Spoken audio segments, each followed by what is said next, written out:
Pokemon Pokopia does not hold your hand. The game drops you into a destroyed wasteland as a Ditto, gives you a vague tutorial and says, good luck, figure it out. And if you're anything like me, your first few hours are going to be spent with a full inventory, no stamina, no idea how to build, and Pokemon looking at you like you owe them rent.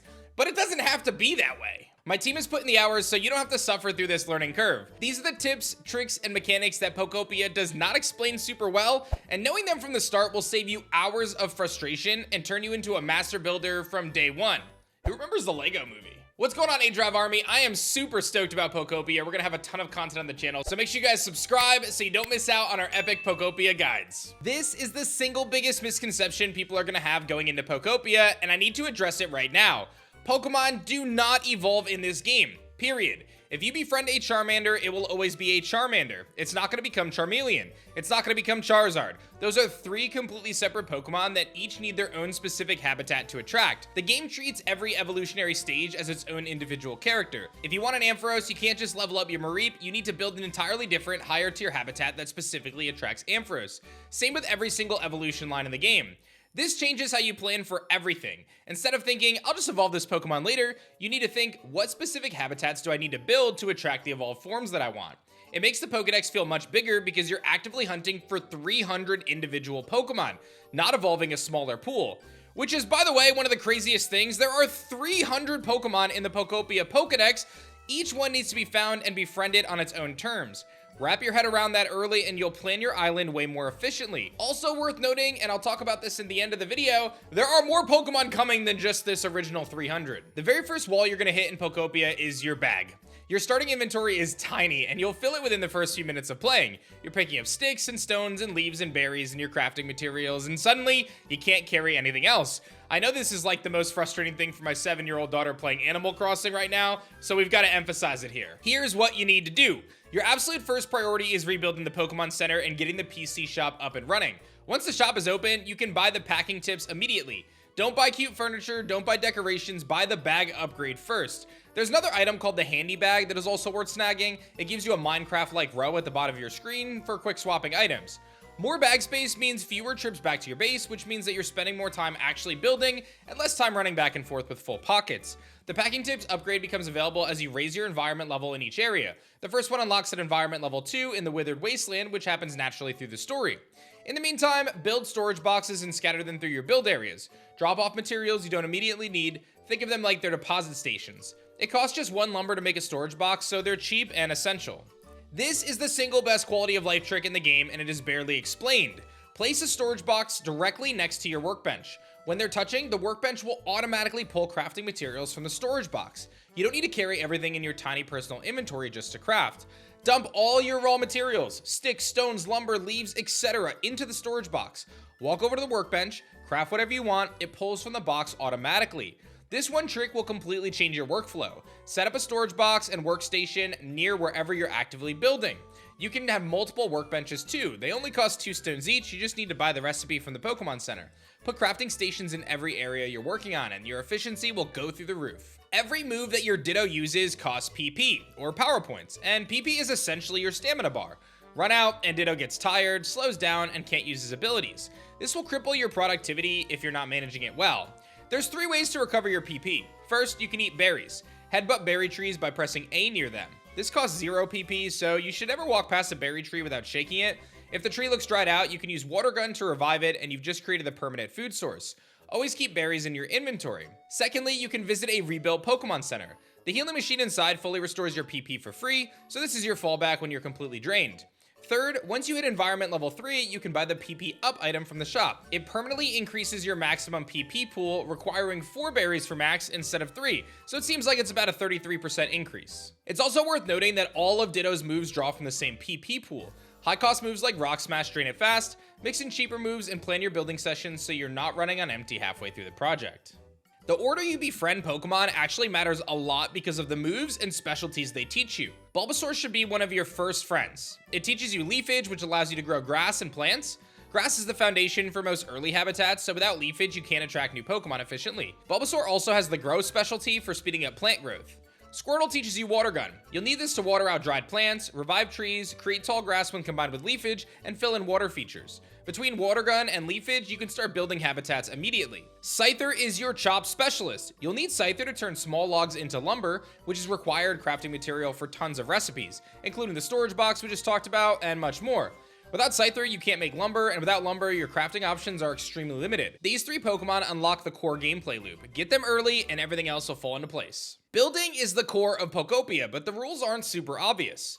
To create a valid building, you need 4 walls and a minimum of 2 blocks in height. It doesn't matter what material you use or what shape it is, as long as it's enclosed with 4 walls and at least 2 blocks tall, the game will recognize it as a structure.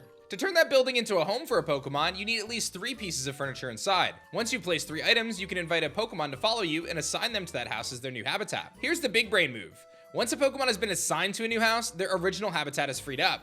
That means a new Pokemon can spawn on that habitat. So if you build homes and relocate your Pokemon into them, you open up habitats for additional spawns. This is how you'll efficiently expand your Pokedex without rebuilding habitats from scratch every single time. You can also move anything after placing it. Change your mind about a building location, pick it up and move it. Nothing is permanent, so experiment freely. As you explore, you'll see sparkle effects on objects scattered around the world. You always want to interact with these. Sparkle spots on land objects give you hints about what habitats you can create using that object. They essentially tell you, hey, combine me with certain other things and a Pokemon will come. They're like free blueprints for habitats that you haven't discovered yet. Sparkle spots in water are different. Those usually give you items instead. This ties directly to the habitat dex. Open your Pokedex and you'll find an entire section dedicated to the habitats you've discovered. Each one shows which Pokemon it can attract and whether there are still undiscovered spawns. When you find a sparkle spot, it fills in part of the dex, and there are hundreds of habitats to discover, so interact with every sparkle you see.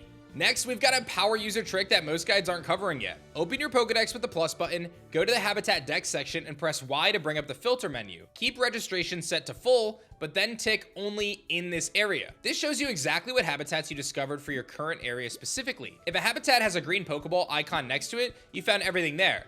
If it's gray or grayed out, there are still undiscovered Pokemon for that habitat in your area. This turns the habitat dex from a vague checklist into a precision tool. Instead of wandering aimlessly hoping to find new Pokemon, you can see exactly which habitats in your current area still have undiscovered spawns and focus your building there. Your Pokemon are constantly communicating with you and it's easy to ignore them. Don't. If a Pokemon has a speech bubble above its head, talk to it. Yellow outlined speech bubbles specifically mean main story progression. That Pokemon has a quest or a request that moves the narrative forward.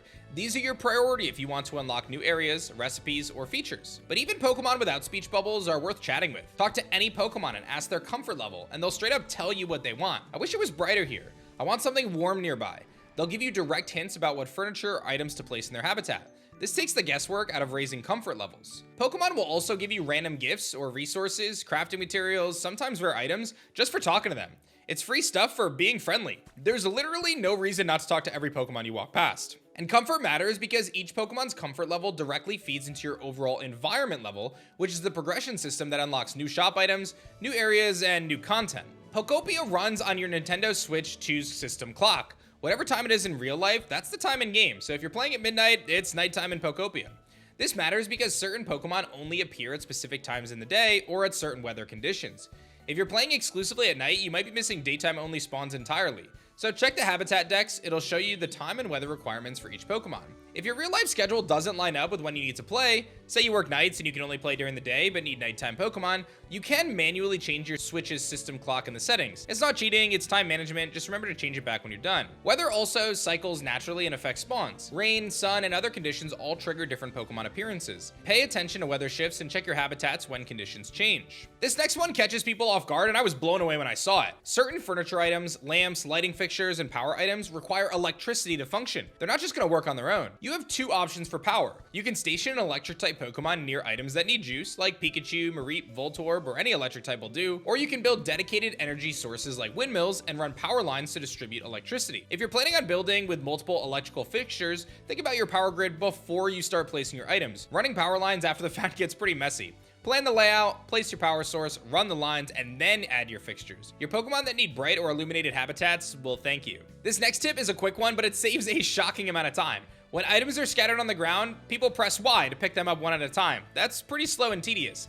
Instead, if you hold Y, Ditto becomes Kirby, and he inhales all of these different loose items in front of you at once. You can use this constantly when gathering resources, and you'll clear a whole area of materials in seconds rather than minutes. The Pokemon Center is not just a healing station, it's the central hub for multiple critical systems. You want to rebuild as early as possible.